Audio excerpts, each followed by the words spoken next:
the one nice thing about moving back to Dallas is like in LA, every comic has a podcast. Or like, well, I mean, honestly, not that many do. Like, I mean, more than you. A lot of comics will be like, oh, I got podcasts too, but in Dallas, it's like 2 or 3 other guys have one. So it's not like as much of an oversaturated market. So I could feel special again. Is what I'm saying. It's just you and Joe Rogan. Yeah, that's it. The 2 biggest podcasters in Texas.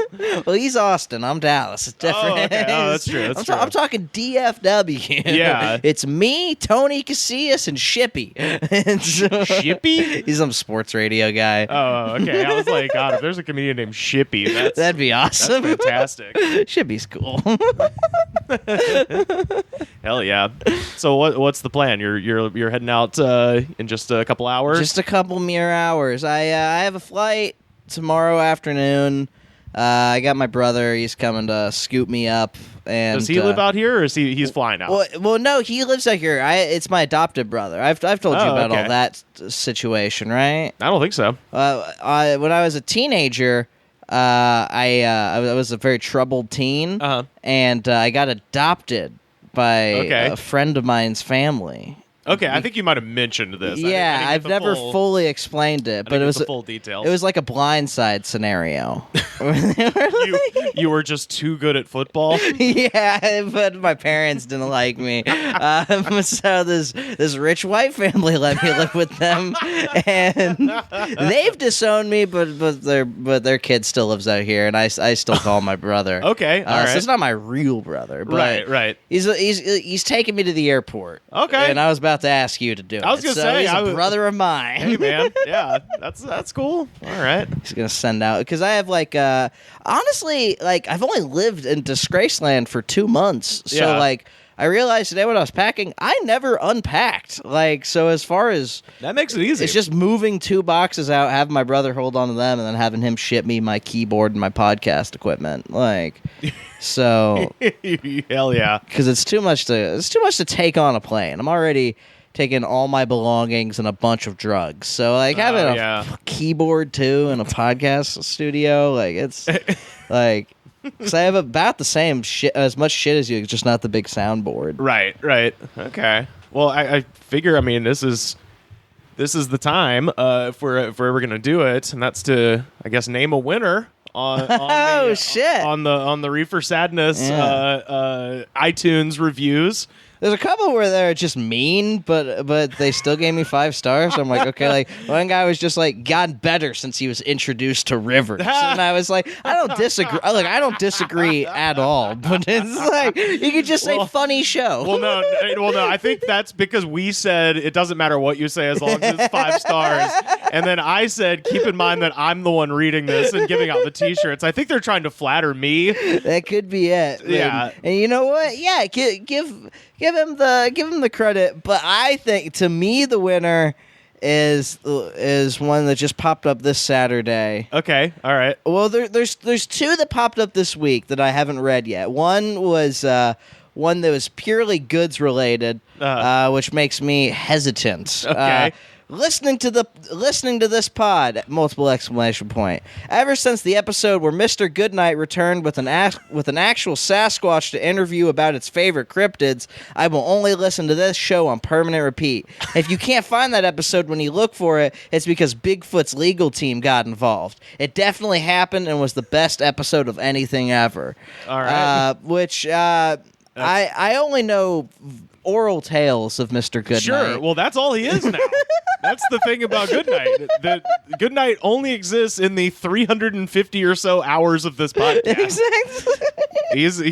He's off in the wind, baby. What's crazy is like I chat with his brother a lot. Like his brother texts me pretty regularly to be like, "Hey man, you know anyone who's selling a car right now?"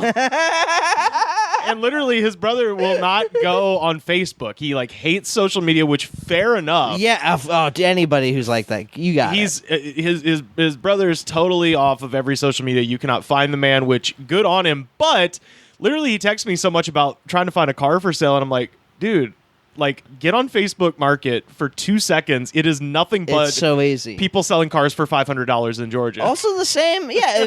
Also the same if you're trying to find an apartment. Like when I moved out here, people were like, you could never find a place in LA. Yeah. I found one on Facebook Market in less than a week. Right. Like it's not that hard. Yeah, like you kind of, I mean, I get you're kind of selling out you're selling your soul to become a part of the machine or whatever, Yeah. but it's like, if you actually need a car. You could just delete your account afterwards. Right, yeah. Like- Make up some fake, make a fake email, fucking, yeah. But also, I'd be hesitant to sell a car to a brand new account. Yeah, that, well, that that's- probably doesn't have any real pictures. That is or the like, double-edged sword of that, yeah. So, I don't know, I think you could front load it with enough, like, listen, I hate Facebook. Here's a picture of me. Yeah, if you type it out like a not crazy person Yeah. and have like enough, maybe. But you're just like brand new account. I want this car. Yeah.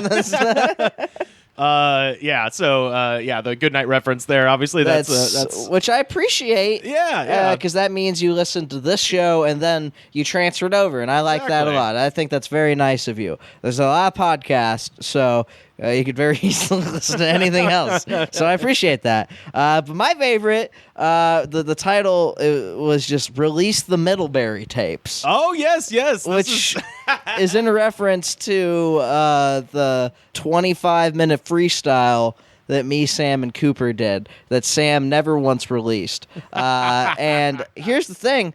I'm the only person who has possession of it. So Ooh. I can release it Whoa. anytime. And I will release it, but only if Reefer Sadness gets 100 5-star reviews by the end of this year. Wow. Then I will release the Middlebury tapes. Okay. All right. If you don't even have to review it, but if Reaver Sadness gets 100 5-star ratings, I will release the Middlebury tapes. I'll even mix and master them, add different beats to it, so it's not just a 25-minute free. I'll make a whole thing of it, and Sam will be very upset, and he'll probably never speak to me again. Hey, what's it matter? When's he going back to Texas? But the review is, I done told you that I never sold you Parakeet, that Australian guy. I never had an opinion of that dang parakeet, negative or otherwise. And even if I did, I'd have that dang decency to keep it in America. And now, I gotta come here to iTunes to defend myself? That's some grade A USDA bull crud. Anyways, listen to this podcast. Daniel's a cool guy. And I even know who this is. So Precious Roy, listening in Louisiana. Shout out, man. I think I read that and I was like, that's what I wanted this whole time. That's all I wanted. I just wanted nonsense. I didn't want you to call. I mean, I said call me shitty, so that's fair. But yeah, that's very much in the spirit of because you managed to out weird. I am Brianna Flores. I am an 8-year-old girl. Like that, you know. Which Brianna Flores has contacted me multiple times, and it was very funny because I was like, "Thank you." I just one word. Right, like, right. It's an 8-year-old. In case I'm not they're gonna, actually 8. Yeah, I don't want to be like, look at him just texting with this 8-year-old. But like, they text. Well, they messaged me back. You're actually a funny guy, in my opinion, and I'm like, that's not a compliment. How did an 8-year-old find out? Because they reference us, which means she knows so about I imagine us. it's not an 8-year-old. Well, yeah. I mean, obviously, Like, the only way. I mean, but unless 8-year-olds are pretty fucking savvy, like yeah. Well, I mean, we kind of knew that going in that she wasn't actually 8. if but you're like, an 8-year-old who is into independent LA podcast, then holy shit, life's gonna be tough for you. I'm just telling you, because I was into independent comedy as a child. It didn't end up well. It did. man. Well, what's funny is that person hasn't rated our show. They reference us on your rating, but we've never gotten a rating from anyone named because I believe the username is like Google It Dog. Yeah, they said that was their name on other stuff. Okay. My theory is that it's and they're gonna message me about it. And I'm sorry if it sounds like I'm shitting on somebody who listens to both of our or either of our shows. I'm just curious. I'm not. It's fascinating because I've never had fan interaction before. Right. And every bit of fan interaction I've ever had is just fucking bananas. does, because people either find me from this show or from old episodes of Kill Tony. Oh, God, yeah. Which has a very different fan base. Yeah. And it's not necessarily a fan base that I enjoy keeping. Well, yeah. But, I mean, look, it was a show I enjoyed doing when I moved out. I'm moving, so I don't care if I talk shit anymore. Man. Yeah, I'm not going to be going on Kill Tony anytime soon. It was really cool 2 years ago for open micers. Now it's just for a fucking freak show for weirdos. Right. Wow, the Comedy Store? Weird. Yeah, I just dropped my phone. Oh, okay. I like 4 out of the 5 people on that show. So it's up to you to guess who. Is it the person who insults me a bunch?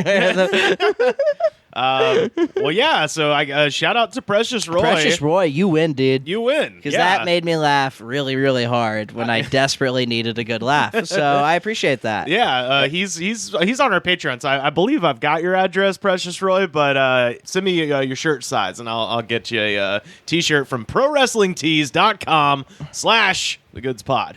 Yeah, and message me so I can thank you. And also, just to anybody who participated in this, for the 9 people that participated in this contest, I appreciate you. Hey, we're going to get it up to 100 by the end of the year. We'll make for it the happen. Middlebury Tapes, hell yeah, baby. Yeah. But no, seriously, because, it went from, because we've had people listening, but, not a lot of interaction. And now it's nice to actually have fan people are listening. That's cool. Absolutely. We're at an all-time high for Reefer Sadness. Yeah, they can continue to follow your adventures. Yeah, and stuff exactly. Like that. So yeah, keep listening, because people thought that it was done because I'm moving, but no, I'm going to a new studio and I'm getting all my shit sent at home. So we're gonna be back better than ever, and I'm gonna have I'm not sure who the new co-host, if I'm gonna have a co-host, is gonna be. Yeah. But if I have one, it's gonna be someone good who I've done comedy with for a long time. Oh, that's the best way to do it, It's man. much better, because Yeah.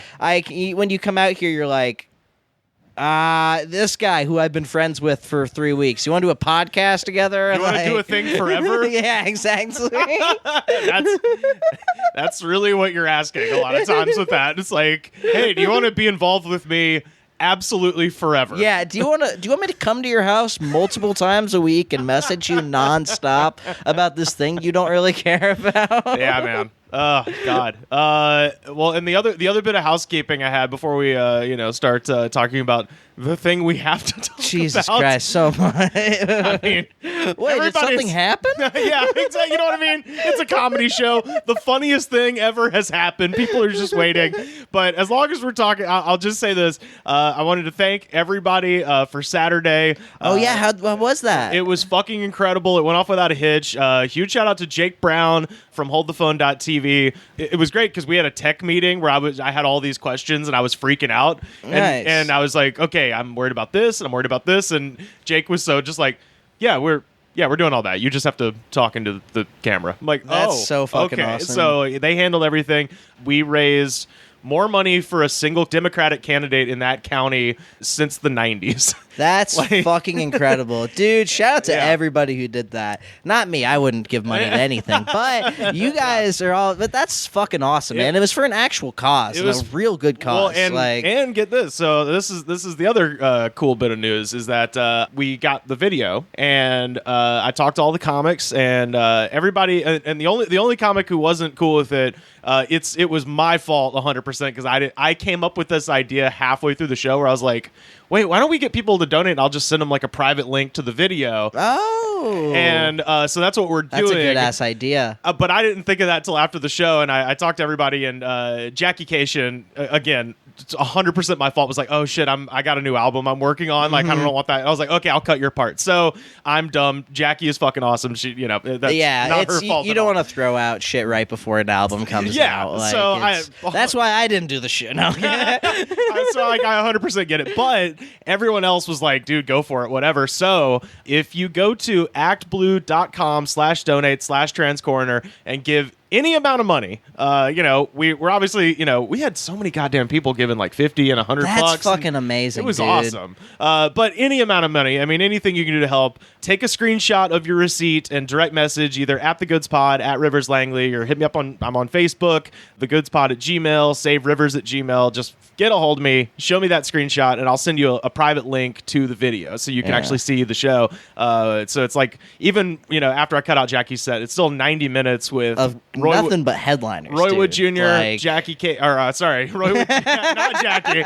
She's great. She's not on there, but she is great. We love her. But that's the price you pay for not getting in on it while the That's getting's true. hot. That's like, true. But yeah, Roy Wood Jr., Gareth Reynolds fucking destroyed. And Gareth is doing a fundraiser on his Instagram Live because he's been doing a thing on Instagram called Gare Riffs every Thursday where he just logs on and has people send him things and he just riffs on them. Hell yeah. And so he's doing a fundraiser for Ian on there too. And then we got, Brandy Posey, Keith Carey fucking murdered. I went and Of course. I went down to Long Beach, actually had a massed outdoor handoff of some pickles to Keith and Tom from the Mean Boys, and we just had a good old fucking those guys are hilarious. laugh on the street. Anna Valenzuela, Brandy Posey. It's a great show. And if you donate any amount of money, I'll send you the link to that show. So just hit me up. And you'll be an official cool guy. Yeah, or absolutely. girl. Who knows? Who gives a shit? You'll just be cool. Yeah. Hell yeah. Well, speaking of cool guys, the coolest guy. I would, we normally start this show with Corona by the Minutemen, but when a Titan goes up to Valhalla, you gotta throw up the fucking devil horns. This one's for Eddie Van Halen, man. This was the hilarious thing that happened. No, right? no, I'm kidding. No, I just this is actually sad. This is sad. I never got to see Van Halen, and they were like kind of, they were one of those bands that was perpetually almost about to go back on tour. I would have assumed they'd been on tour this whole time. Well, they put out, I think their last album came out in like 2012 with David Lee Roth, and then they did a tour for that, and then I think they maybe did one more tour after that. And it was one of those bands where I was like, man, next time they go on tour, I'm going to go fucking see them. And so I'm not going to get that chance. But hey, maybe DLR will be playing solo somewhere. He's going to need the cash. I bet David's doing fine. What's funny is, like, Van Halen's one of those bands where, like, you think, like, for me, because I didn't, like, my dad didn't listen to hair metal or anything. So you think of Van Halen, you immediately think of, like, jump. Yeah, oh yeah, sure. But like, in reality, this is Van Halen. Oh, like, yeah, this yeah. is just a dude shredding. Yeah. Like, Van Halen was the best and worst part of every one of his albums because he was so just good at ripping a guitar. Oh, yeah. That, like, it's hard to fit that into, like, just, like, He was like one of them weird kids that like literally just sat in his room and just played guitar and jerked off, and that was all he did. Yeah. Like he wouldn't eat and shit like that. Like he was a weird guy. And it made songs weird. It made shit weird to work with him. But god damn it, if you can't play that's how you get to play a solo like that. Like, oh my god, it's the same reason why the Chicago Bulls in the '90s had such like turnover rate as far as roster members. It's because Michael Jordan's he's too good of a basketball to process as a human being. Absolutely. And Van Halen was too good at guitar to process as a human being. Man. Yeah, I saw that. That was a bit of a damper on what otherwise has been a tremendous weekend. Eddie Van Halen was the blood sacrifice for how good a time America had over the weekend. Man, it was a good time. It was. I can't remember so many people being so happy. And so it was like we beat Japan in World War II. I saw strangers just kissing each other on the street, like that picture of like the Navy guy. The kiss. Lady. Yeah, it was like that. Yeah. And then they all got COVID too, but it was still worth it. My God, I mean, like I said, it's a comedy show. You have to talk about it when the funniest thing ever happens, and that was. So we, our quote-unquote Friday show came out on Friday. We recorded Thursday for the next day. Yeah. So we finished recording at 7 o'clock, and then I started editing. And I just, Sam hit me to the jive on the Roku, the Spectrum app. Yeah, that shit's life-changing. So I have CNN for the first time in 8 years. And so while that can't be good for you. Well, it's not. And you seem like someone who gets hurt by the news. I'm trying to not watch. Well, because it's well, you do a news show already. yeah. But I can't just watch that just drivel most of the time. What do they even talk about? Dude, well, first of all, like I said, I haven't been watching TV in 8 years. All the commercials are for ancient people things. Yeah. It's crazy. There's no commercial for candy anymore. It seems like there's video games. Yeah, it's literally just your dick is broken. You need a catheter. Here's how you can get a new catheter. Don't reuse your old catheter. And you're watching it so one day I might need that catheter. Yeah. So I'm going to need to get the catheter. I need to get the transvaginal mesh taken out of me. I get to sue somebody. There's tons of that. It's just reverse mortgages, which reverse mortgage is the funniest thing. What does that even mean? It means that they just slowly take your house from you as you die. They give you money, and then your house goes away, and then when you die, it's the banks. Well, that's kind of cool, actually. If you plan on just burning bridges all the way to the end, yeah. If you're lucky, yeah. I mean, they say you can't take it with you, So that's the scoop. So here's what we do: I just get a mortgage. I get a house out here. Yeah. Then I get a reverse mortgage. Then I can stay in L.A. I just got a reverse mortgage now. Thank you, Spectrum. But I have the thing on in the background, and I'm working on the show. And I'm, kind of half paying attention to it. And it had already been in the news that Hope Hicks got COVID. And so we're all kind of thinking it. What does she do? What's her thing? She's one of Trump's senior advisors. And she's young, too. I think she's younger than me. I think she's in her early 30s and hot. Shit. Huh? I said hot. Hey, not bad. but she gets COVID and that's confirmed. And so it's kind of that thing of just everybody's well, you got it? Does he got it? And then at 1 a.m, yeah, he tweeted that him and Melania had COVID. Mm-hmm. And from that moment, it was the starter pistol just went off, and it just proceeded to be the funniest time on the internet. I saw some of the funniest things I've ever seen, and then the same funny thing just being beaten into the ground. Sure. And it was nice though, because it felt like we were all just coming together about something great. I could take a hacky joke if it's about something we're all just really jazzed about. Of course. Well, it's when anything happens, it's bound to be the same jokes everywhere, but, Dude, yeah, I was doing the last episode of Reefer Sadness with Evan, and it was 2 hours long. Yeah. And we finally get done. I look at my phone, and I was like, Trump's got code. Should we go more? Should we do this again? Let's delete this and do this again. Yeah.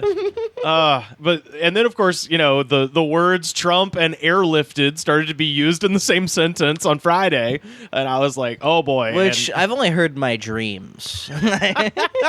According to Vanity Fair, Trump experienced heart palpitations Friday night and became visibly anxious when his temperature spiked to 103 degrees Fahrenheit before he was placed on oxygen at the White House. And he's a big germaphobe, too. People forget that about Trump. That's why he's not in that hospital right now. Yeah, because it's Walter Reed is notoriously bad. Oh yeah, I guarantee you, he's this is bad. I don't like this. You don't just get over it in 3 days. No, no. It took Donald Trump 40 days to kill Herman Cain. You still. You start to feel better, and then bam, it gets you. Yeah, if you're old and fat and do a bunch of drugs, and your blood is made out of special sauce from McDonald's. Dude, I think I had it in March, and I'm just waiting any day now. It's coming back. The weird thing, though, and nobody's talking about this, is that Trump's brother probably died from COVID. Yeah. Probably. It was one of those things, I think, his brain was bleeding or something, but he'd been sick for, a month, and no one's saying it, but he probably died of COVID, right? Mm-hmm. But when Trump is getting oxygen and he's being loaded onto the fucking helicopter to be airlifted, he was sweating. They put the oxygen mask on his face, and he said, "Am I going out like Stan Shara? Am I going out like Stan?" And Stan Shera is a real estate developer who died in April that he knows from New York. Not am I going out like my own flesh and blood brother, but am I going out with some asshole I know from New York in the 80s? Hilarious. That is really funny. I mean, this has solidified it. He's the funniest man who will ever hold that office. Just the thought, it'd be like if I had it, instead of be like, oh my god, Chris, my brother, like if my brother died from, like, right. Oh, am I going out like Chris? Instead of be like, am I going out like JR, my general manager from Whataburger? Is this how I'm gonna go out? Like, just some dude I used to work with. Dude, my dear friend Matty P, who's been on this podcast before, I just sent him a thing because I was trying to put together just a rough list of the funniest things that happened, you know, just because I was like, it's too much of a big story to try to do it all. So let's just hit the bullet points. And God bless him, Matty P just did my entire work for me. He sent me like a bajillion things. So the tweet where he said, I feel better than I did 20 years ago was great. Matt calls it the Make-A-Wish car ride. Oh my God. I mean, look, man.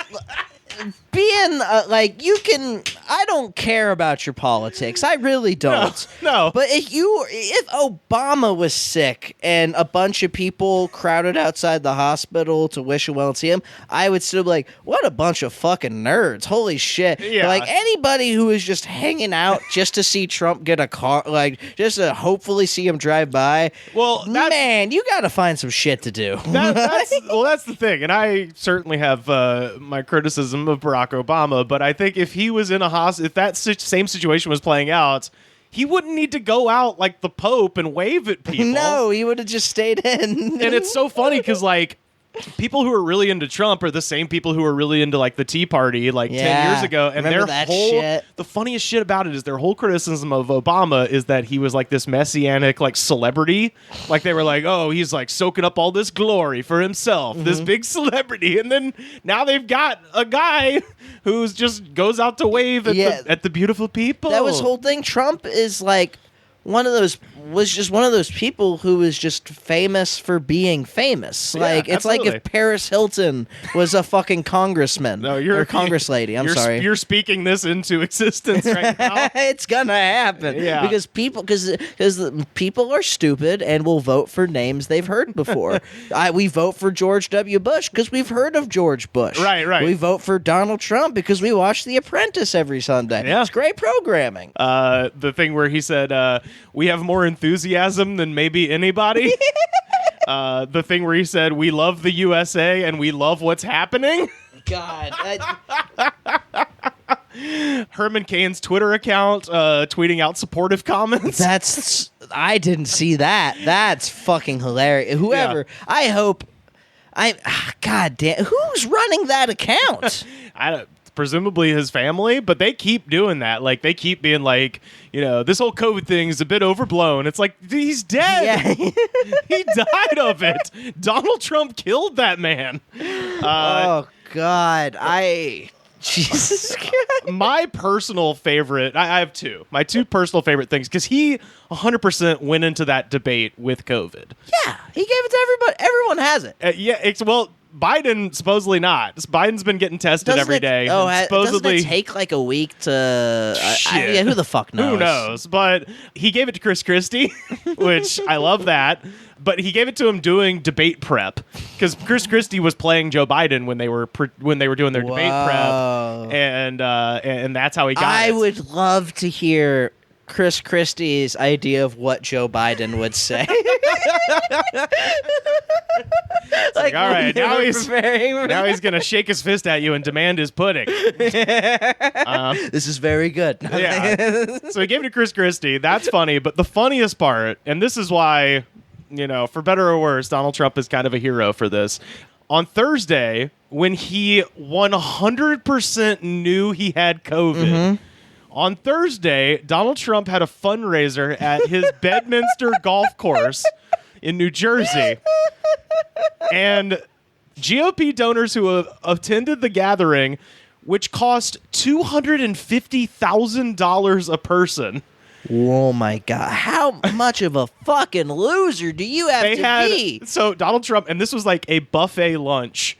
So Trump to is have there, lunch with Trump. coughing on buffet food. Buffet is already just a horribly just fucking unsanitary thing. Murdering millionaires. Donald Trump rolled up. It's almost like he did the plot of Rage Against the Machine's Down Rodeo. Except with a virus. Like he $250,000 a plate for this lunch, and he knew. But you know what? In a way, if you're so hard on for another person that you would pay $250,000 to have lunch with them, yeah, you're probably pretty into the thought of getting a disease from them. By the way, all of the people who were in that room that paid $250,000, what a bunch of fucking losers. They were, quote, panicking in the early hours of Friday morning after Trump revealed his diagnosis. This man literally went there, gave them COVID, and then went on Twitter and was like, "Oh, sorry, I have COVID." That's awesome. What a great thing. Because he got tested like Monday. And they were like, "Yeah, sir, you're positive for COVID. I feel great. I got a dinner on Thursday." Yeah. He's the T-Rex at the end of Jurassic Park. You got those raptors bearing down on you, and at last second, the T-Rex just eats them. And granted, the T-Rex ain't good either. He's scary. He's bad, but hey, he took care of some problems. But at the same time, it's almost playing out exactly how I kind of thought it would. Where, I mean, granted, if he's following the Herman Cain path, that motherfucker's gonna die. And I'm not saying I want a person to die. Yeah. But I'm saying it would be very funny if he did. Statistically, he probably... He's not going to be good. It's that video of him where he's like breathing heavy, like he's a goldfish out of a water. Dude, all of the videos looks like the sickest man alive trying to pretend to be. It looks like if you found an AIDS patient and just put a bunch of makeup on, like, hey, pretend like you don't have AIDS, dude, and that's what Trump sounds like right now. The one from yesterday, where he said, "Now I'm better, and maybe I'm immune." Yeah. I mean. Please keep thinking that. Kellyanne Conway lying about having COVID and her daughter telling on her. That's fucking awesome. Shout out to that kid. Shout out to Claudia Conway. My God, you're great. I'm sure it's going to be one of those things where in 10 years she'll become maybe an evil, Republican senator or whatever. Look. Hey, right now you're hella cool. The shit's what's it called? It's nepotism. That kid's gonna have some type of media job. I guarantee you. Oh yeah, absolutely. But like I was saying, you know what? She'll get hired by the New York Times or the Atlantic to be like the young conservative. Yeah, exactly. Yeah. And then she'll be the, which is an amazing grift, by the way. Oh yeah, what an easy job. I kind of wish I got in on that. Hey man, you're moving back to Texas. You can go back right now and just be like, "Hey man, I've been to the left coast, and that opened up my eyes." Trust me, I've got some pandering material I'm working on. Yeah, dude. Melania didn't go to the hospital. She didn't? Apparently not. I missed that. Maddie was on that one. Melania's probably in good shape, I imagine. Yeah, like she's probably, a fucking model. Yeah, I mean, she's a mail order bride whose job is just to be high. Yeah, her job is to have clothes hung on her. Yeah. She's fine. All the Joint Chiefs of Staff went into quarantine the day after Trump went back to the White House. Rudy Giuliani coughing a bunch on Fox News. That was really funny. Rudy Giuliani he looked dead. Yeah. He's going to die. He looks like a vampire. Trump might not die only because he's president and he has all of the best doctors in the world on his side. Yeah. And I think, look, God's not real, so justice isn't real. So Trump won't die. He's gonna keep on living. He's gonna serve 9 more terms as president, and but he's gonna get over. I mean, exactly like he tweeted today, and be like, well, see, I got over it, so it's nothing to worry about. Let's open everything up. And it's I knew he was gonna do that shit, dude. He's gonna feel good for an hour, and then he'll be like, everybody should just go outside. One more, Trump saying that he, quote, had to do it regarding getting COVID, and that, quote, no one who is a true leader wouldn't do it. I had to do it to him. He's essentially saying that you have to be a bug chaser to be a cheerleader. That'd be like if Ronald Reagan was like, I have infected myself with the HIV virus. Yeah. Somebody pointed that out. It is very similar to Ronald Reagan giving himself AIDS. Well, you know what's funny and really weird is like on Thursday, the show that we recorded Thursday, I had this thing ready to go and we just didn't get around to it because I was like, it's kind of not that funny. But in this context now, it's hilarious. There's this guy, Robert Murray. He's the former head of a coal company called Murray Energy. Murray. So this is just a few things about him. While running coal mining companies, Murray was an advocate against federal regulations intended to reduce black lung. He spent his entire life using his money to fight against federal legislation that sought to limit miners' exposure to respirable coal dust. His company paid millions of dollars to fund organizations that support climate change denial. His company had a mine collapse in Utah that killed 6 miners and 3 rescuers after racking up literally thousands of safety violations. He has also been a big part of writing Trump's policies regarding the coal industry. In 2019, he had 2 sexual harassment lawsuits filed against him. In one of the claims, Murray asked a female assistant to search for the kidney stone that he just passed. So basically, this guy is the worst person who's ever existed, and he got black lung. Because apparently, at one point, he actually did work down in the mines before he became the president of these companies. Well, because coal is such an old industry that I imagine anybody who's in charge of coal is 90 years old. And of course they used to work in nobody who didn't work in a coal mine is like, I want to get into the coal industry. Yeah. And then they were fine. Their dad was probably a coal person. And they're like, hey, it's good. Realistically, they're just greedy pieces of shit. Right. But yeah, it makes sense. My dad was a lead miner, and he turned out okay. So I think lead mining is awesome. And dude, yeah. So I had that story on the dock ready to go Thursday, and I was just like, whatever. And I'm so glad I held it because it's like, oh wow, what a perfect little companion piece to all of this. I mean, that's also the price you pay for having only old people in charge of stuff. Yeah, of everything. A gerontocracy, as they call it. Ooh. Calling in now from a state that some have described as being for lovers is our friends Tom and Michelle from the Apocalypse in Review podcast. How's it going, y'all? Hey, good. It's going all right, I guess. Trump's Red Death has not reached y'all yet, I hope. No, not really. We live right outside of DC-ish. But right on the border of Trump country and civilization. Yeah. Oh, no, I meant his personal miasma of virus that he sees is sort of traveling the land, infecting everybody with. Dude, he's like our diamond princess. He is. So my 10-year-old son comes up to me when he hears us talking about it. Comes up to me, comes off to the side, and he's like, "Mom, I wish Trump just gets it and dies."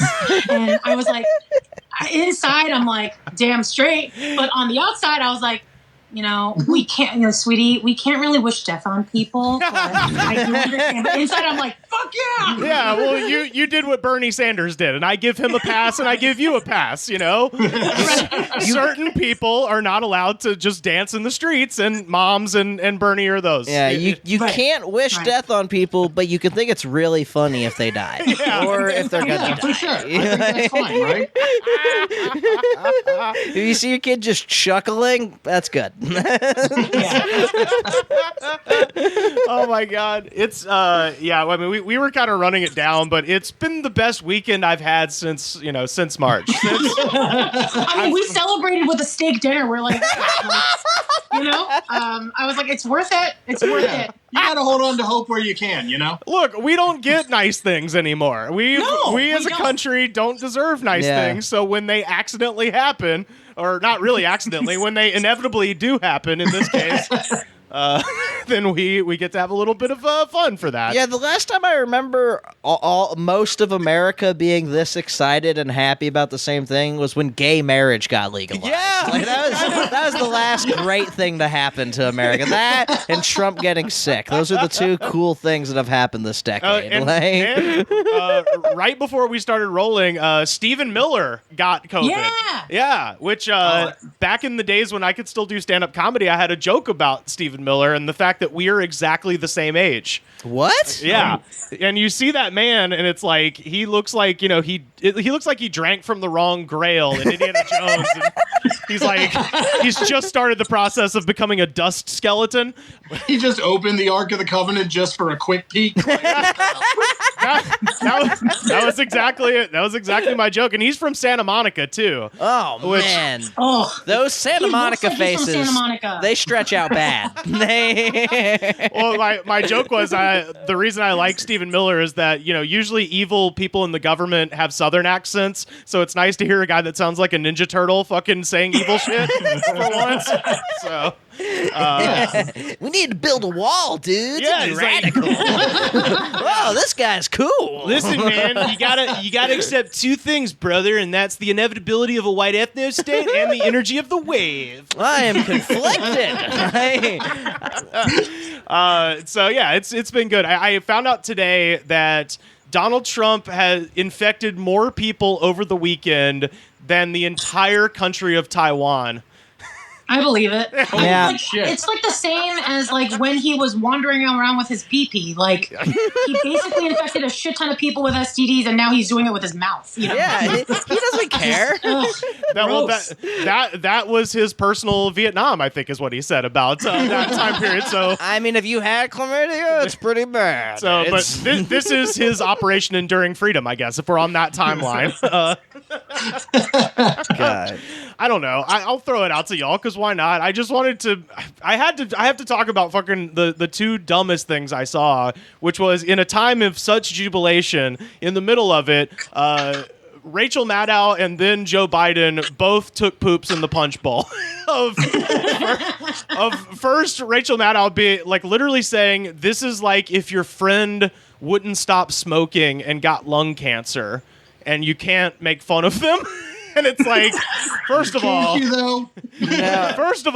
in my experience growing up in Alabama, the guy who smoked too much and got emphysema, people are always just like, I mean, bless his heart, but he's a fucking idiot. Yeah, no, you make fun of, if I ever get lung cancer, please make fun of me. It says it on the box what's going to happen. Like, there's no COVID box. It says it right there. It's not like we didn't know what we were getting into. Yeah, exactly. Right. But also for a person who has spent the last 4 years being like, this man is an existential threat to democracy, to then turn around and be like, but actually, like, for real, I hope you get well soon, dog.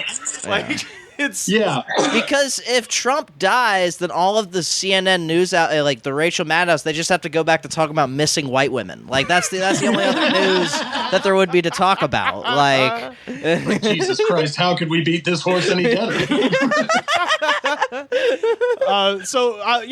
For people that don't know, Tom and Michelle host a really cool podcast called Apocalypse in Review, where y'all discuss films about the end of the world. Hell yeah! And my question was, as experts on the subject, how is reality stacking up in terms of entertainment value for you in the actual end of the world?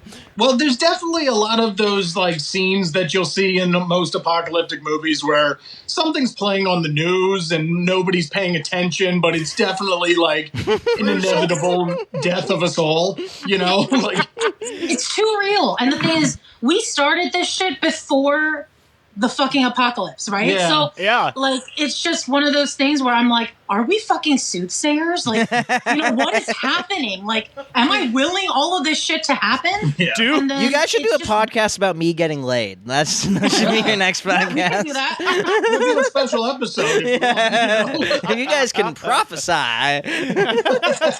Yeah, you're just sitting there like, do I have the touch? Do I have the power? Oh, that's so funny because that is exactly right, and it's a thing. I always, especially now in my dotage, I watch movies with subtitles on, and especially when you're talking about them for a podcast, because you will catch weird, kind of like little details and stuff if you flip on the subtitles. And you're right. Yeah. A lot of the times they will type out shit that's going on the TV or on the radio that you never notice, and then you're like, oh yeah, that is a crucial plot point. And so, Right. But yeah, new strain of virus found in Wuhan, China. Right, Or, yeah, exactly. And it's always like some guy like seeing that kind of in the background of like a florist for some reason. Like I don't know why it's always on in the background of like some mundane activity, but yeah, it's on in the background, and then in the foreground it's like, hello Mark, or what is it? Hello Johnny, you're my favorite customer. that's it. Yeah. And by the way, we are no way near professionals at all with Apocalypse movies or movies in general. No, not at all. But- Usually, if Rivers comes on, he's much more prepared for our podcast than we are. But you're no less of a professional than actual professional film people. Like, because how do you That's become who is a professional? Like, I watched we've this. had people I'm on a pro. Who, like, legit went to film school and shit. Oh And man. they're like, well, actually, and I'm like, fuck me. So you just did it for free, like. I'm pretty sure the only thing keeping you from being a critic is just saying you're a critic. Exactly. Oh yeah, well it's the same as being a comedian. If you say it, If you say it out loud, if you proclaim it. I mean, No, honestly, if you say it where I'm from, especially, they'll believe you. Mm-hmm. The first time I ever did stand-up, they gave me 15 minutes, and I'd never done it before. you tell people that shit in L.A., where you can maybe get 3 minutes at the most at an open mic, and they're like, what? And it's like, yeah, man, if you just tell people you're a comedian down south, they'll fucking believe you. Mm-hmm. You might get shit thrown at you, but they will believe you. So I guess, yeah, criticism works the same way. Yeah. I mean, I never personally would call myself a comedian because I feel like then people are going to expect me to be funny. Uh-huh. But then, like, for my job, I technically teach, like, classes to parents about, like, how their babies might possibly die, but then I use it like a stand-up routine. Well, that's Yeah. not funny. And it's always, like, trying to figure out what's the best way to not go past the line, Yeah. but to make them laugh. Well, no, Trying to they're bring not. a little bit of levity to this. Your baby might die one day. Yeah, because I feel like that's the best way you're just good enough because you're basically talking about ways to prevent babies from dying. It'd be funny if you did it with props, like Carrot Top. I have a toilet paper roll. Hell yeah. What is this, 45 minutes? Like, see this? Don't shake it. Class over. I'm like, don't put shit through here. You see this hole? If it goes through, it's too small for baby. Oh my god. Yeah, well, I bet you could probably kill it because I would imagine your average like drunk bar stand-up show crowd is less insane than recent parents. Oh yeah, I mean these are like rich upper class crust new parents. That's the People who think to take a class on how to take it on their kids. Like, poor people are just like, well, we're having the baby, and then we're gonna see what happens. We have 3, and we've been winging it this whole time. yeah. Honey, can I keep my machete collection at arm's length, or should that go in the safe box? Wait, did another one die? So wait, you're saying I shouldn't store the toaster above the bathtub? Since when? Yeah. Don't point the gun at your face, Tommy. That's a thing I literally had to be told as a child. Oh my god. I got a couple of fun news stories I wanted to run by you guys.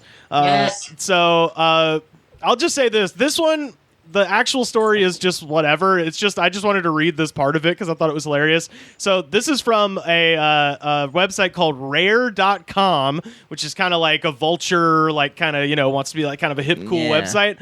Sounds cool. And there's an article out about the guy who killed Jeffrey Dahmer in prison. His name is Christopher Scarver, and he wrote a book of Christian poetry. Which, believe it or not, the article is like kind of boring, but I really just wanted to read the first the first couple sentences because they're incredible. How well did it sell? I don't know. Are they just plain Christian poetry or like Christian haikus? Yeah, exactly. Like, is it the type that rhymes? Like, I don't know. I didn't read any of them. It's called Godseed, and you can get it on. Yeah, exactly. It's called Broomsticks for Christ. That's. It was an iron rod, Daniel. It was. Oh, I'm sorry. It was not the broomstick in the bathroom. It was the iron rod in the gymnasium. Jeffrey Dahmer clue. But I really just I have to read the opening sentence because it's so fucking funny, and it's like the most like clickbait website thing ever. At this point in time, everyone knows of Jeffrey Dahmer. If you don't know the details, you at least know his name. To cut to the chase, he was a serial killer and cannibal. And quite possibly racist, since a majority of his murders occurred to black people. Well, now I have a problem with this fella.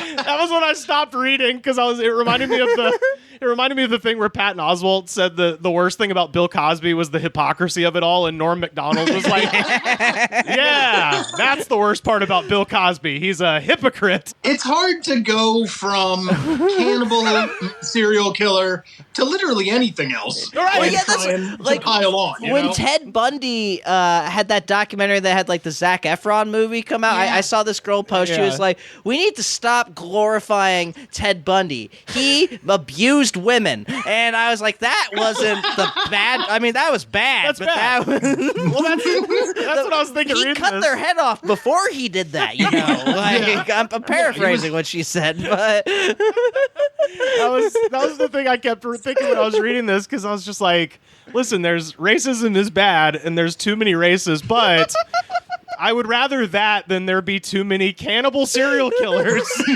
My dad is racist, but he's never tried to eat me. Well, he hasn't tried to eat anybody. Yeah. I know. Just like, let's just says weird stuff when we're in the car. There's no escalation after serial killer or cannibal. Like, there's no higher ground. He's a serial killer, a cannibal. He double parks. He yells at his girlfriend. He doesn't tip.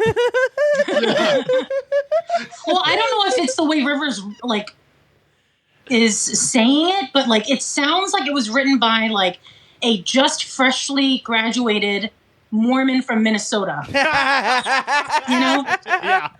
Yeah. It kind of. I mean, that's oddly spot on. Like, don't you know? Like, wow, gee golly. The one funny thing in the article I did see was when asked about killing the cannibal, he cited the number one reason: prison food is heavy with refined sugar and bread. Wait, what? Wait, hold on. So we're Pop-Tarts. I eat Pop-Tarts every day. He said that the heavy sugar and bread in prison food caused him to have a psychotic break, which made him kill Jeffrey Dahmer with an iron rod. Man. So he got such bad constipation that he just flipped his shit. I mean, that is true in a way. It's I mean, if y'all don't know, that's literally they call that the Twinkie defense. Have y'all? Are you aware about the Twinkie defense? I'm not, but it sounds like something I could use. Okay, so in the late 19th, so y'all, you know Harvey Milk? There's the Sean Penn movie. Yeah, so Harvey Milk, the guy who murdered Harvey Milk was a guy named Dan White, who essentially resigned as a city supervisor in San Francisco, and then after a week he changed his mind and went back to the mayor's office and asked Mayor George Moscone to hire him back, and Moscone was like, no, get lost. And so he came back with a pistol and killed Harvey Milk and George Moscone. And when he was arrested, he said that the reason he did it is because the night before he didn't have enough sleep because he ate too many Twinkies and watched too much TV.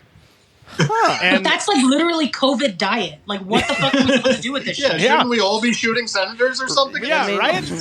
Well, and, you know... I mean, we should, yes, but... Answer, yes. And Dan White, if anybody for any reason thinks that America's been any different, this is the late 1970s. Dan White was a former police officer, and he got arrested, and he made the Twinkie defense, and he only got charged with manslaughter. What a piece. Dude, that's like a really... Like, that's the way to go, though. Like, that's my end game. Like, if shit needs to, just buy a box of Twinkies. Yeah. And I got a box of Twinkies and a box of ammo, and let's make this happen. Like, That's weird. I always thought Harvey Milk died because of a hate crime. I didn't know it was. No, well, I didn't know it was so hilarious. I thought it was very unfunny the way he died. I didn't know Twinkies were involved. it's, I mean, well, that was a tragic case of hatred. It's so wild too because it resulted in days and days of rioting, and they say that like the one guy who could have probably calmed the fucking crowd down was Harvey Milk. Yeah. But yeah. Right. But he killed the mayor too. Like that's the crazy part. And that dude it was premeditated. Like he snuck in through a bathroom window to avoid the metal detector and shit. Like it was a premeditated first-degree murder, and he got off. So the Twinkie man premeditated and he still got away with it? Manslaughter. Yeah, he got charged with manslaughter. Wow. So that means he got out of jail. Yeah, he got out, and then he died later. But he got all out. the Twinkies. Yeah. It's like- Yeah, if anyone knows the Dead Kennedys, their cover of "I Fought the Law," where the chorus they changed it to say "I fought the law and I won." That's about Dan White. He fought the law and he won because he fucking got out. Whites tend to do that. That happens. So yeah. The other story I had, I mean, this is the definition of lighthearted, but it is pretty funny. Van Buren, Michigan, and please someone hire me to write these types of stories. Van Buren, Michigan, a man pooped in an empty box. Wait. Oh my God! Just fuck me in the ear. hang on a second. This made the news? Yeah, Why? he pooped in He's not done yet. Wait. He pooped in an empty box. He closed the box, and then he left it on a shelf at a grocery store in Van Buren. My favorite part of this is not the story, but it's your reaction. It's he had a question, and then you were me like, no. I want to. He's not finished. Where did he put the poop? No, I need more details. I need to know where the box was put in. Right. This is journalism 101. I gave you the what. Now you need the when, how, and why. But why now? Why? But why? Well, they haven't caught anyone yet. They're still looking for suspects. Wait, well, how did they know it was a man? This box pooper is still on the loose? And how, Oh, yeah. wait, how do they know it's a man? Like, is there anus hair left that they were able to like decipher? So it happened at Meijer grocery store. The Meijer security footage recorded the suspect pooping in the aisle and then placing the box back on the shelf. The suspect also stole some stuff from the store. Once again, that's like that's- cannibal yeah, no, that racist. makes That's That makes sense. That's the only logical part of it. It was like I get it. It was his getaway. He was like, no one will know I'm stealing shit if they see this box of poop. Or they at least And won't they're like, care. what the fuck happened? It's causing mayhem. No. There's a reason I shared this, and it's because of this. He was creating a spectacle, and I know for a fact this works because when I was like 14, there was a kid. He was like the redneck kid we were all friends with. He was me. He was Right, Daniel. Yeah, he was Daniel. And his name was Derek, but my friend could not remember Derek, so he just started calling him Daryl Kid. And Daryl Kid's whole thing is that he would steal anything we wanted for us. That's a cool kid. We could just send him to the store. We're like, oh man, can you give me like 3 Snickers and like some beef jerky? And then he would just go into the store and steal it. I mean, it is very easy to steal candy. Well, yeah. That kid. But here was his strategy, because I never knew how he did it. I just knew like we would hide around the corner, and then he would come on his bike, and he'd have a bunch of shit in his shirt tucked away, and we'd be like, hell yeah, dude, Daryl Kid, he came through in the cut, baby. But one time we found out that the way he would do it is he would go into the Kroger and he would load his shirt up with stuff, and then he would grasp his stomach and go, oh, I got shot! Oh! And just stumble out of the store. And it was so fucking crazy that people didn't notice. The same. I mean, it's a small town, so I imagine it was the same store each time. It was always Kroger. Yeah, it was always the Kroger at the corner of Nobody Glen. ever questioned, like, man, this kid always has got getting shot. indigestion. It's wild. But it was so This crazy. kid in a gang? What's going on? You're hanging out with the wrong crowd. But it always worked, like it always worked. So fucking hey, that was the strategy. The last sentence I just wanted to share because it's great. The suspect left the store and subsequently left the parking lot in a light-colored Ford Escape. So, Dude, police say they have no leads or any suspects at this point. this man's like a real life superhero. He's like a real life Batman. He's doing what we all wish we could do. Yeah. He got away with. It's like the end of The Dark In the Knight where case. he's driving off in the Batmobile and Yeah, Commissioner yeah. Gordon's like, he's not the hero we need. He's the hero we deserve. He's not the pooper we need. He's the pooper we deserve. Yeah. Some guy's I mean, speeding is there off. any evidence to point to the fact that he might have been in a Twinkie rage while he was doing this? Did he steal a I mean, bunch that of could explain Twinkies? I'm assuming massive amounts of poop. But How big was the box? What aisle was it? What? Yeah, Are it we just talking says cereal, or are we talking, California raisins? What's right. going on? Well, it just says empty box. I'm presuming it's one of the flats that like the cans go on. Like some oh, maybe I it don't was know. open? Maybe I don't know. But I yeah, have this nothing to add to this because I just keep picturing it. Dude, I want to talk to this man. Please, if you're a fan of Goods from the Woods, which is maybe this seems like a guy who might listen to the show.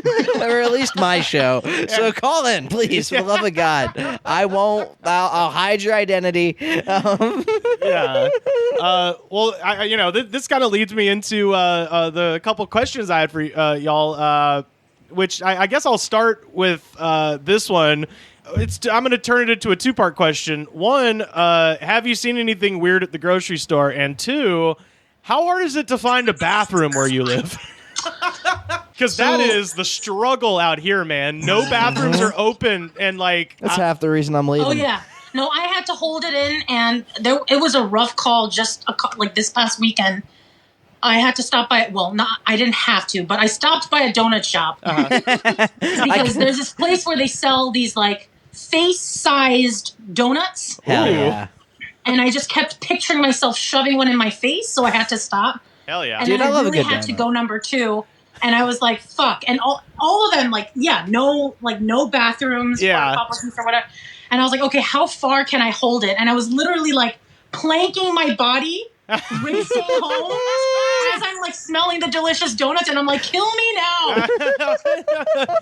So that was a rough call. I've been there a I bunch know this summer. exactly. I know Yeah. exactly the And move usually you're talking I about. teach yoga too, so I'm like, well, not anymore, obviously. But like when I used to teach, I teach meditation and breathing and shit. So I was literally doing all of them, and I think that's literally the only reason why I didn't shit my pants. Mind over matter, baby. I need to learn. I need to learn this technique of yoga. This would help me Don't out. poop yourself method. Don't shit yoga breath. It's been difficult because all the like McDonald's, they've all got their bathrooms closed. That's the normal spot. It's been tough. Well, what about the grocery store there in the DC area? Have y'all gotten in any fights? Have you had to use a baseball bat or anything? So my whole thing is that I find it interesting to watch like the evolution of the grocery store trip over the last couple of months. Because initially it was like this disaster movie, just a full-blown panic run for the hills kind of vibe, where you walked in and there was just empty shelves everywhere and you're like trying to figure out what kind of meal you could put together with the last like 3 ingredients left on the shelves. You're like, well, what can I make with summer sausage, Oreos, and club crackers? Hey, you get to play guys' grocery games every day. Yeah, exactly. Like it's like you're doing like Iron Chef, but in the shittiest version. Like I said, Guy Fieri's grocery games. Yes. But then we got like kind of further along, and it was like these Russian bread lines that you had to stand in and 2 per customer and stuff like that. And then Memorial Day hit, and no one gave a fuck anymore. People just quit giving a shit in the Midwest people and just South. quit on Memorial Day weekend. And Michelle almost got run over by a rascal scooter. Yeah. No, and this is the thing that was fucked up, okay? I think he yelled at me and cursed me out, but I can't really 100% say yes because he was wearing a mask. He was really low to the ground because, he was on a scooter and everything. Yeah, right. And but like, I'm going down the main aisle, like the one that like is the biggest one that goes all across the main thoroughfare the middle, of the grocery right? store, right? Yeah. And so you assume I have the right of way because, you know, the DMV tells you the main road always has the right of way. Yeah. I always go by traffic rules in grocery stores. That's Yeah, the best way to course, do yeah. it. I'm like, I'm adhering to traffic rules, and then this, like, piece of shit comes down, like, you know, just barreling down, and then he, like, stops, and then I'm like, oh, sorry. And I'm still saying sorry because I'm nice. Yeah. Yeah. And then he's like, and I was Yeah. like, what the fuck? I'm assuming they were enormous. Yeah, it was a whole to-do. He was definitely at ramming speed, like, the whole time. Like, And I'm like, you don't get to say shit. Like, you're a massive body in a massive scooter, and you're taking up more space than me. No. Wait, was it Walmart issued scooter? Or did he bring his own?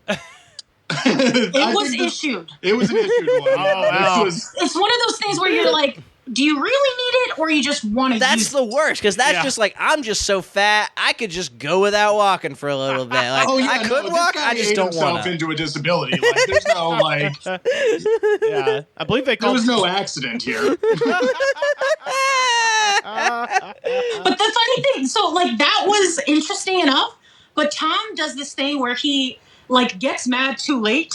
This asshole's already left, and then I'm explaining to Tom twice because he can't hear me over the mask, and so I'm explaining to him, and by the time, like, he finishes understanding what happened, he's, like, flipping out and cursing, and I'm like, dude, you can't do that when nobody that you're like, you're not directing it at anyone, so anybody's gonna think you're cursing at To be them. fair, I was just mad in general because there was 7,000 people in this store at the time. Yeah, he gets mad when Because there's everybody too many. needed hot dogs for the weekend or something like that. Well, yeah, everyone's growling. It's Yeah, growling how are you weekend. going to breathe on all your friends and neighbors if you don't have hot diggity? But then you just look like Yeah. some lunatic screaming at his wife about in the middle of the grocery store. No, that's seriously what it looked like. I was like, oh, 100% is what happened. But Oh my it was god. righteous anger, but, you know, it was a little bit too late. and I couldn't tell if he was yelling at me because, like, I was Asian. Or if he was yelling at me because I was literally blocking and, like, ruining his life. I don't know.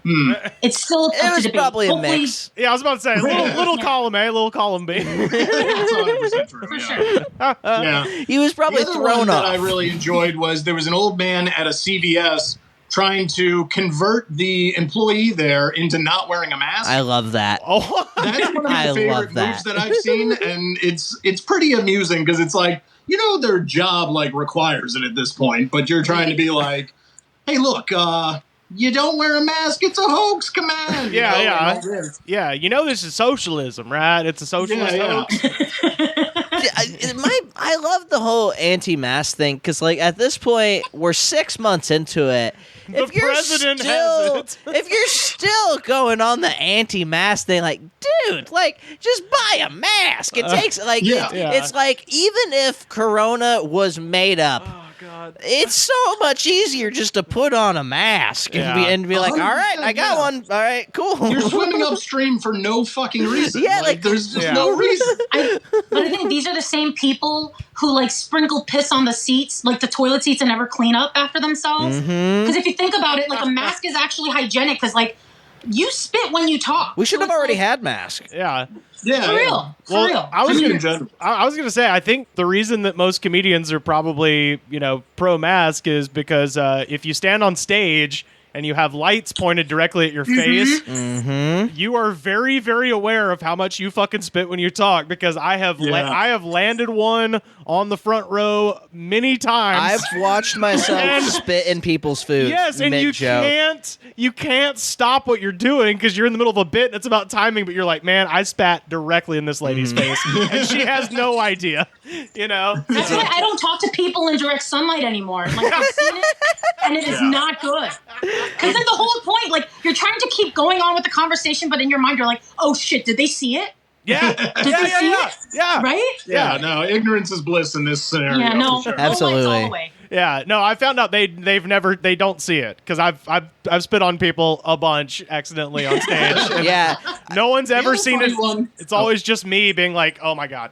yeah. There's been times where I'm like, I'm ruining this man's dinner. Like, I'm just spitting on his chicken wings. He's gonna get pissed off, and they're just having a good old time. And you're like, well, I'm just gonna keep on going then. And this was during Corona. This was I killed that man.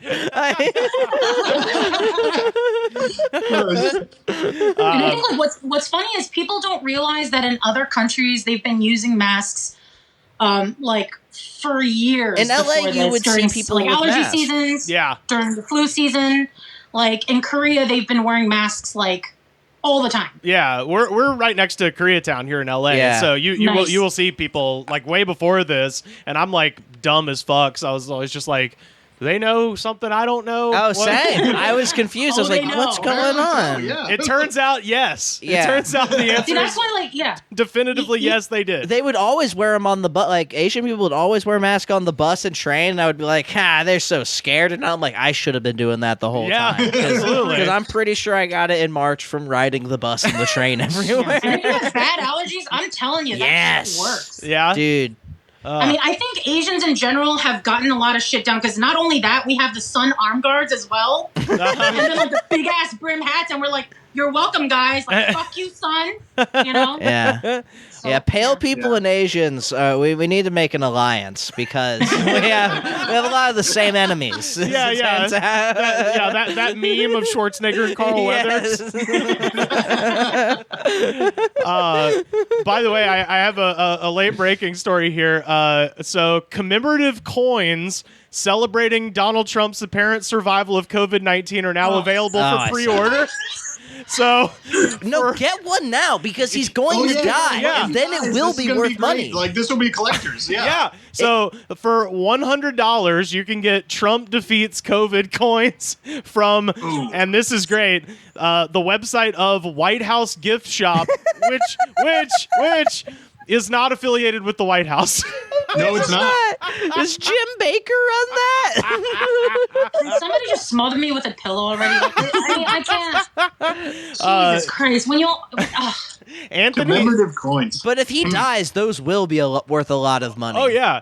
Anthony Giuliani, chairman of the White House gift shop, described the COVID-19 coin as the last in a series illustrating President Trump's ascendance over the defeat of the deadly COVID virus. Ascendance. So Ew. this is a series of coins where it's like Ew. about COVID, I guess, and then the last one is Trump gets Dude, it. what a fucking loser, man. Does he flip them real fast? Does it like show the story, like a flip book kind of thing or something? I guess. Well, what's funny is he's saying this is the last in the series, and I'm like, I think we are all hoping it's the second to last. If you know what I mean. Once Really again, trying for the penultimate here at this point. Yeah, this is the penultimate coin. Landing at the White House on Marine One, Trump gingerly climbed the South Portico steps, removed his mask, and declared, I feel good. I knew that I would. I love the low-key jab of like the gingerly. And this is a bit of editorial. I wrote this one. Also, that coin will be worth something if he dies. If not money, it'll at least be worth a laugh every time I look at it. So I'm getting myself a late birthday present. My birthday is in July, but hey, I've earned it. are you getting one? I kind of want to. I kind of have to. If I wasn't destitute, I would get one. It's so funny. It's so goddamn I almost got funny. those Before- hideous new before I would want Yeezys. one- Like, Before I buy one, I would want to know what are they going to do with that money? Are they going to put it into his campaign? Oh, I'm sure it's not going to be no, used it's for some anything grifter good. who probably doesn't care, who's probably just super Jesus-y or doesn't. Yeah. It's either evangelicalist or a guy who doesn't give a shit about politics but is a grifter. Like, it's Yeah. one Yeah, in it a seems like a perfect grift. world. Yeah. Like, it's a good grift. I wish I would have thought about It is that. a good grift, like, sell you know. fucking quarters to stupid old people for and Yeah, just I'm paint telling them. you, like, if I wish I didn't have a conscience, because then I'd be rich as fuck right now. I'm telling you, we could all do it. It'd be so easy. Daniel's moving back to Texas tonight. Yeah. I'm saying he needs to go back and be like, God damn it, I've seen what they do out there. I'm starting Compound Media South, goddammit. I've been talking to Anthony Cumia for the past couple weeks. This is a big announcement, guys, but I'm joining Compound Gas Digital South. I'm kidding. You could probably do a GoFundMe being like, I'm like leaving the libtards. Please help me. Yeah. Leave home. 100%. Dude, Yeah. I'm about to I was thinking about it. I was like, I'm just gonna I'm just gonna write 5 minutes about how people in LA are stupid, and then I'm gonna make some bullshit merch, and I'm just gonna go fucking rip off people in the South for the rest of my life. And then I'm gonna move back as soon as I make that money back. Here it is. You get a T-shirt, and it has the shape of Texas, and within the state, And within the state, it says, I like whatever y'all like. Just sell that. Yeah, whatever it is, I'm on board. Hey, man, you got some dumb thing you like, brother? I like it too. When I go to this other What you place, selling? I'm gonna I'm like what buying. they like, but I like what you guys like. That would be actually a funny. I Now, might steal who that wants from to see you. who can pee the furthest? And you guys can see me this Thursday at Hyenas Comedy Club in Dallas. The last thing I'll ask you is what I've been asking everybody. The second quarantine question: have y'all had any weird interactions with your neighbors since this started? It's not really interactions, but just witnessing. That's what I mean. I want some Alfred Hitchcock Rear Window shit. Hit me with it. Oh, we got that for you. Like, I think, to be honest with you, I'm certain that this shit was happening before. It's just that we were like busy with life and shit. Yeah. Half of it was. You know. Half of it was, but Yeah. some of the shit's new. Yeah. Yeah. A lot of people Yeah. went crazy during this. Right. Yeah, I think so. The one that struck me pretty early on, like right when like quarantine kind of first started and everything, was I would just sit on the porch because that's as far as I could venture out. Sure. And I would Porch just sit sitting's on good. like the front stoop and watch the neighbor across the street. It would take him 3 days to mow his lawn. Like, not a big lawn. With a riding lawnmower, guys. He's Right. A savoring. riding lawnmower. There's somebody in that house who he hates. Because he would stop every 20 seconds to yell at a car that was driving by. What was No he joke. yelling? Just Slow down. Oh, hell yeah. He would throw his hands up and storm into the middle of the road. Like, that was one that... yeah. And it doesn't help because like he has a green lawnmower and his head looks like an uncircumcised dick. Uh-huh. So he looks like Franklin the Turtle. Kind of looks like the Six Flags guy a little bit, you know? It's Oh, yeah. Franklin. Coming out play. Oh man. Yeah, so there's that guy. That was an interesting one. The other neighbors, COVID wasn't going to slow them down at all. Like, they never missed a beat. Yeah. Every time I go out, like the car is going in and out, and I'm like, where the fuck are they going? Yeah, Everything's multiple- shut down. Dude, Multiple some cars. people just have lives to the worst extent. Oh, Like- there was no disease that was going to stop them from doing what they needed to do. Yeah. I will say when this started, and you can hear me, I think I mentioned it on this show, like when this started, that was what I would do, is just get in the car and just go for a fucking drive. Just see what Yeah. happens. Dude, I didn't leave the That house I for 3 understand. months. This was multiple, different families, different people in the okay. house. Like, nothing was stopping these people. There's like a whole caravan that lives in that house, by the way. So it's like nonstop. Okay. Like even in the middle of the night. We're not even sure who the technical residents of this place is. Yeah. I'm There's getting too an many- idea of this house. Well, I was gonna say it might be similar to here, where like the people whose names are on the lease have been moved out for like 5 years, which is the case with almost all of the comedian apartments here. Yeah, I don't know Pretty who's normal for on our LA lease. though. My mom lived in LA. I know what you're talking about. Yeah. But this is like Hickville. Right. Yeah, I don't know. But and then the other one is that our neighbor right next door that hates us because I refused to drink with her till like 4 a.m. because I got 3 kids and I did it a couple times and I'm like, I feel like a bad mom. I'm all like red-eyed and hungover, and my kids were really young when we first moved here, and they're just like, "Mommy, where were you?" I'm like, Mommy. in the yard, Yeah. pulling Because weeds." they'll remember that. Yeah, and she got mad because I was like, I have to raise my kids and shit. Yeah. And then they built a fucking wall, a border wall. Oh, wow. Next to our house. Yeah, they built a border wall between us and them. Just the driveway too. They couldn't afford the whole end, Oh, so just the driveway, so they wouldn't have to see our face every time Yeah. they get in their car. The only time they have to see us is if they go all the way to the mailbox. Like, That's awesome. Oh my god. Tom and Michelle, thank you so much for being here. Please tell people where they can find you online and your wonderful podcast. yeah, thanks for having us, for sure. of course. People can find us on the Twitter thing, Yeah. Instagram and such, Facebook, Yeah. all of it. Uh-huh. I think we're Apoc on, On Twitter and Instagram. and then Facebook is Apoc. Apoca podcast, yeah. Is it? Oh Yeah. my god. Yeah, Okay. we kind of don't do anything with that one, so. All right, guys, I'm going to lay a showbiz term on you. Brand continuity. Yeah, I tried. we couldn't. Dude, I know all seatbelt brake on anybody. Oh yeah, you teach babies not to die. Yeah. The most important thing about usual, Facebook ruined everything. So they do that. My OCD, like I couldn't sleep for 2 days because of the fact that we had one that was off. And now you've brought that trauma back. I'm so sorry. I'm so sorry. I'm just kidding. Well, if you can't sleep, go to the neighbor's house and drink before. Yeah, so if everybody just searches Apocalypse in Review, they'll find us. Y'all were nice enough to have me on for an episode talking about reanimators. That was really, really fun. That was super fun. And so if people like this show, maybe start there, and then you can check out the rest of them, because all of your episodes are fantastic. And then we just did one. I don't know how long it'll be in the final edit, but what did we talk for 2.5 hours about? It was about 2.5 hours. About the Citizen Kane of 2016, Independence Day Resurgence. Oh, baby. That's it. Yeah. The movie that everybody masterpiece. forgot. Yeah, I literally was talking to a friend. I'm like, oh yeah, I was doing my friend's podcast about Independence Day Resurgence. And they're like, did they make a sequel to Independence Day? They did. Would it have The Rock or something? No, they should have. Dude, if they were smart, it would have had the fucking Rock, but no. It had... Yeah, no, they made all the wrong choices, for sure. Yeah, it had Jeff Goldblum, which was the only good choice, and then the rest of it was like they had the guy who's not Thor, his brother. They had Thor's brother. Oh, yeah. And then a bunch of who gives a shit, a bunch of jabronis. Like it was. Yeah, I worked at the movie theater when that came out. Oh, is that right? No one gave a shit. Yeah. Like, no one could give a shit less. Like, But our episode was really, really fun talking about it. So even if you've never we had seen a lot the of fun. movie, That one's going to be coming out this Sunday, in fact. hell yeah. Well, I hope everybody who listens to this will check out Apocalypse in Review. Apocalypse in Review.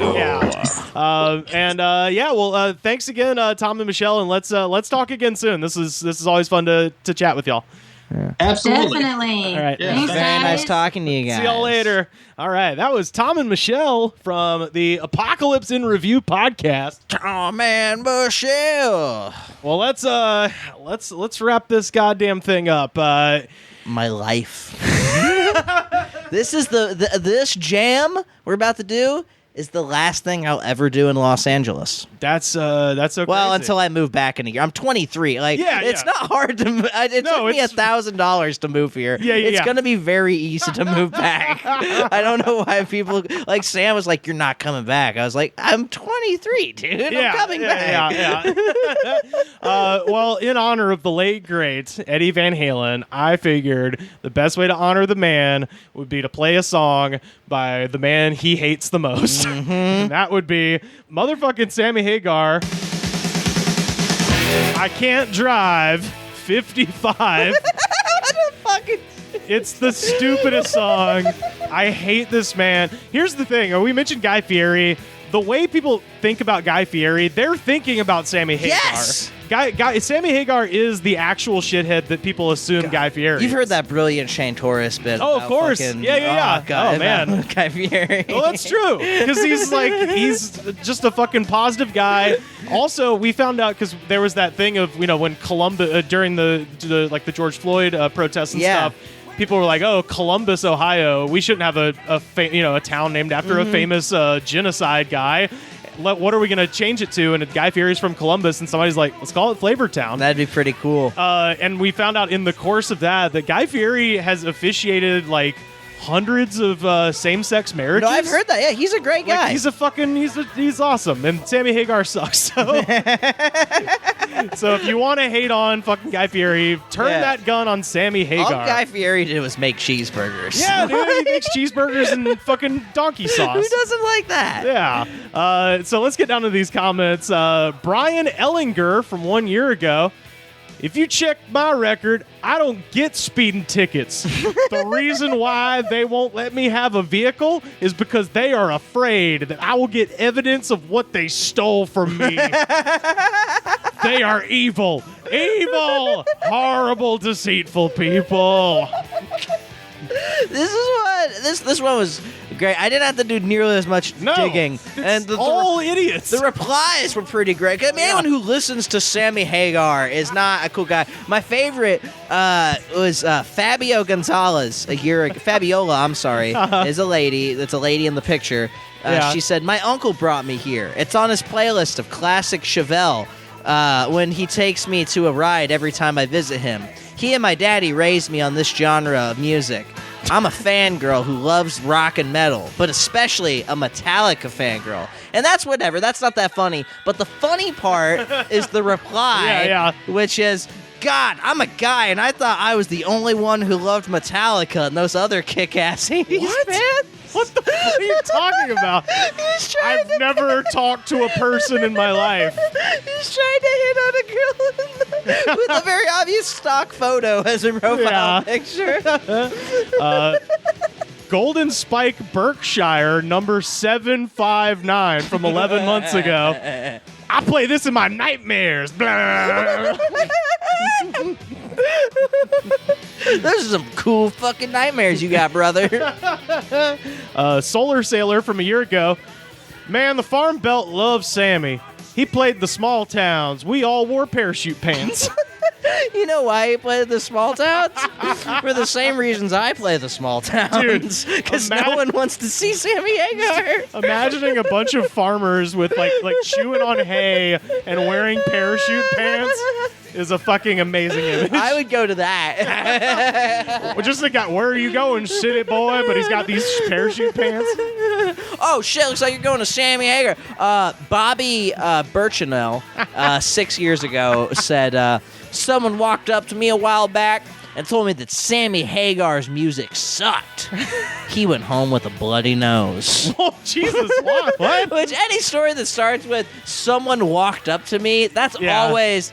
That didn't happen. People don't walk up to people. Right. That's like open mic 101. Like, this homeless guy walked up to... I probably have jokes where I say, you walked up to me. But once again, the funny part is in the replies. Right. Where the first reply to that is, ha ha ha ha, hello, now that's what I call an extreme Sammy Hagar lover. These are the biggest nerds. These are the people that are like, I would die for you, Donald Trump. Exactly. Like, it's the same people. Big overlap. Oh, yeah. Sammy Hagar fans. Oh, yeah. Mr. Hyde from 18 hours ago. Uh-oh. He's not Dr. Jekyll no more. He's crazy. God, he's turned. Most people in this comment section are too young to realize the spirit of this song. So if you don't know how, don't make a fucking comment, kid. It's like it's the most obvious song. Most of the comments were either 1 to 1. I saw this in I heard this song in Back to the Future too. Yep. Or I heard this in the movie Bumblebee. Yeah. Those are 90% of the comments on. I looked through so many different versions of this fucking terrible fucking song. So many. This is probably the worst song that we've listened to in my tenure of the goods. I wish we would have saved "Here I Go Again" because I was thinking about that. I was like, that's the perfect song. Yeah. Like, as I was packing up, I was like, "Here I go again." But my favorite is people who just quote the facts about songs. Oh, like yes. Dave Wallenberg said, "Sammy hit number 26 on the Billboard, 11/24/84.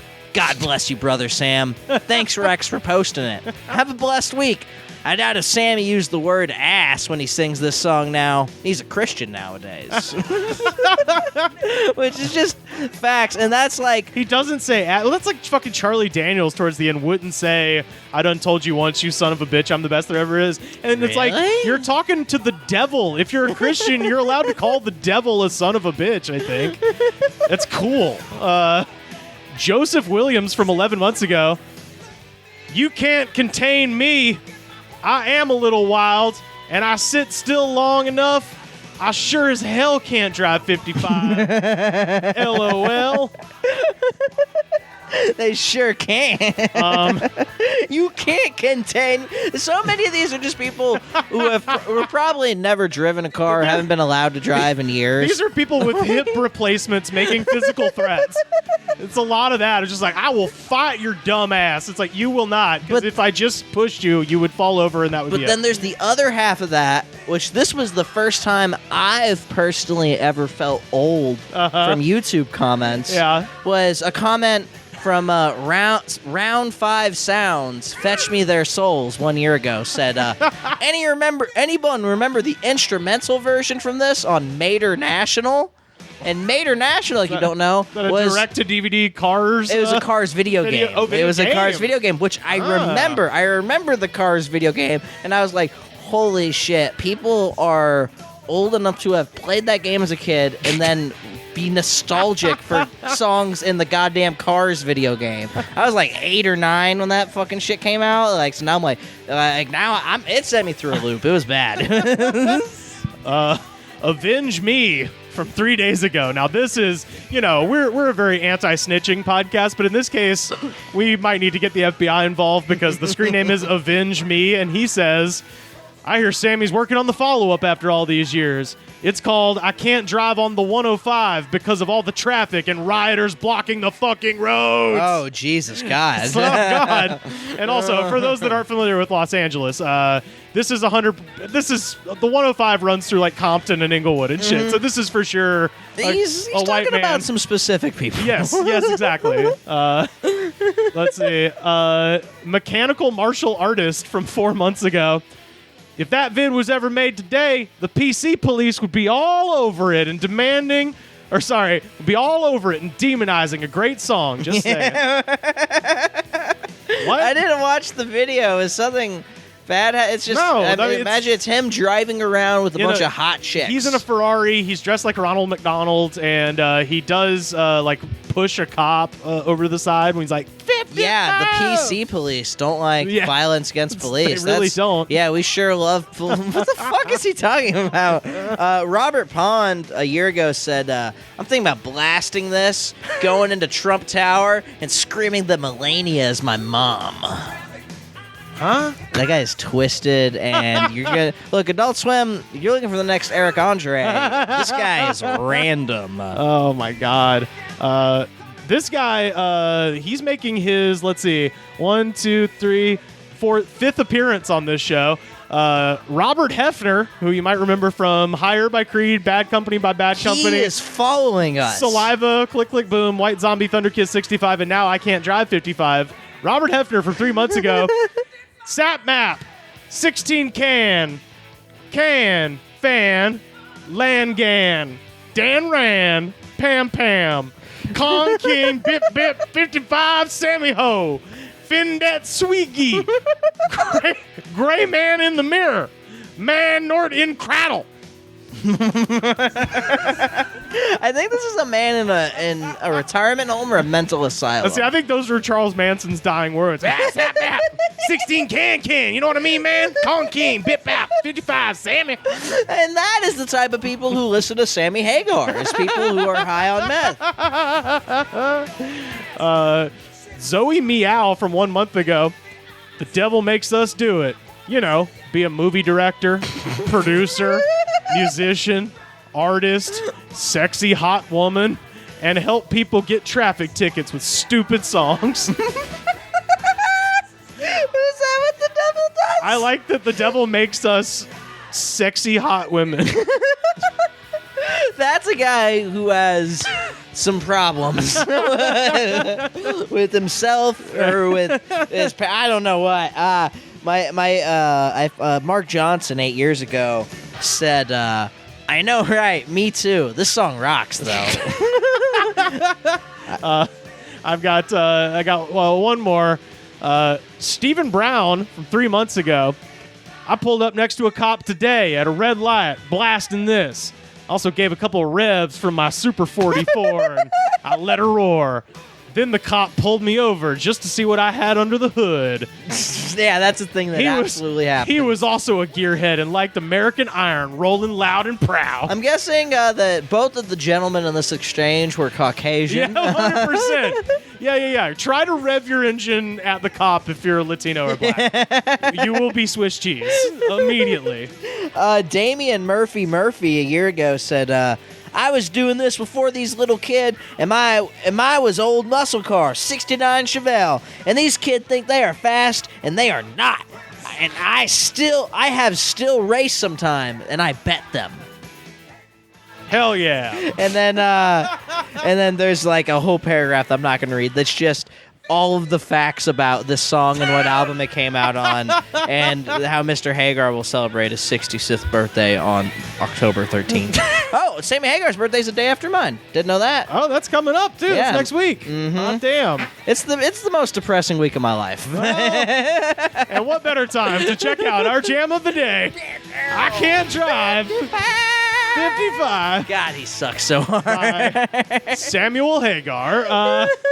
And that is our program, and that's been Daniel Magden in the studio for the last time.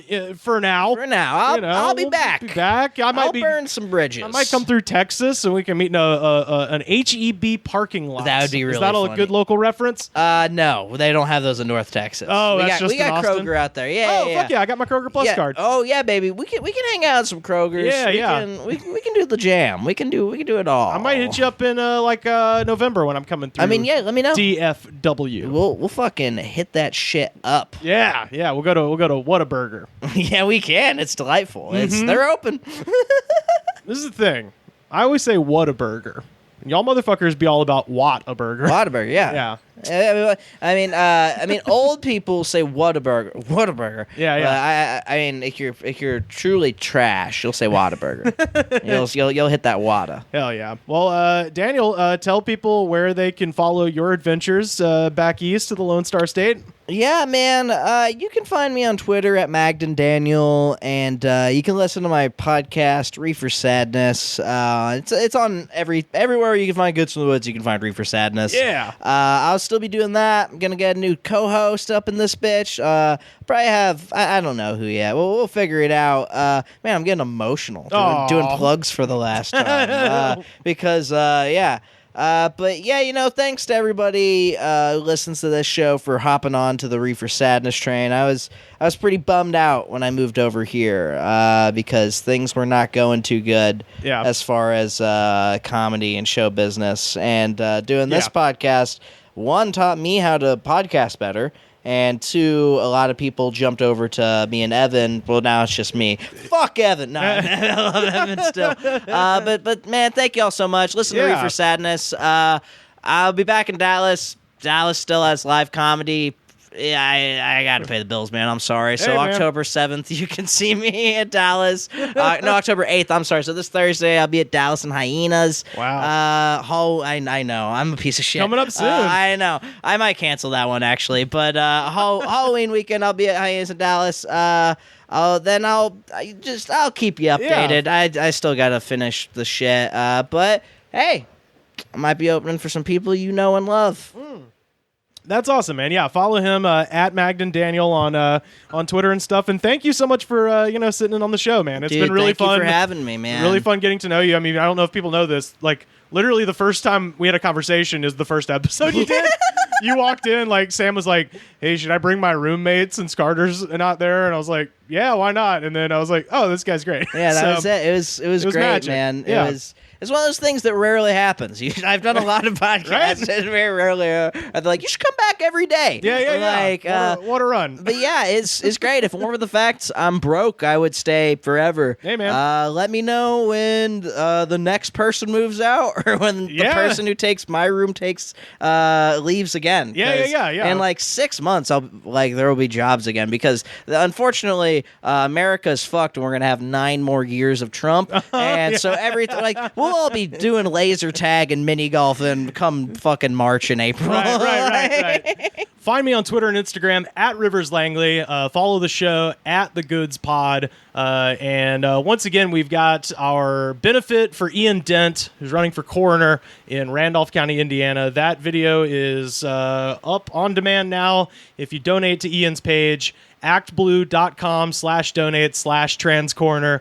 Send me a screenshot either at my Twitter at Rivers Langley or at The Goods Pod, and I will send you a private link to that video so y'all can watch the stand-up special that we did on Saturday, featuring, again, Roy Wood Jr., Gareth Reynolds, Brandy Posey, Keith Carey, Anna Valenzuela. It's fucking awesome. So shoot me a private message or tweet at me, whatever you want to do, and I'll get you that link. Well, yeah, I really will probably hit you up when I'm headed back east. Absolutely, man. Yeah, let's fucking pod. We'll do the shit. We'll do a pod in a parking lot. It sounds fun. Hell yeah! But I do got to go. My brother's waiting outside. All right, that's Daniel Magden. Follow us on Twitter and Instagram. Dude, thank you all so much. All right. Wait, remember, Reaper Sadness gets 100 5-star reviews. I will release the Middlebury Tapes. Yeah, and we'll see you next time.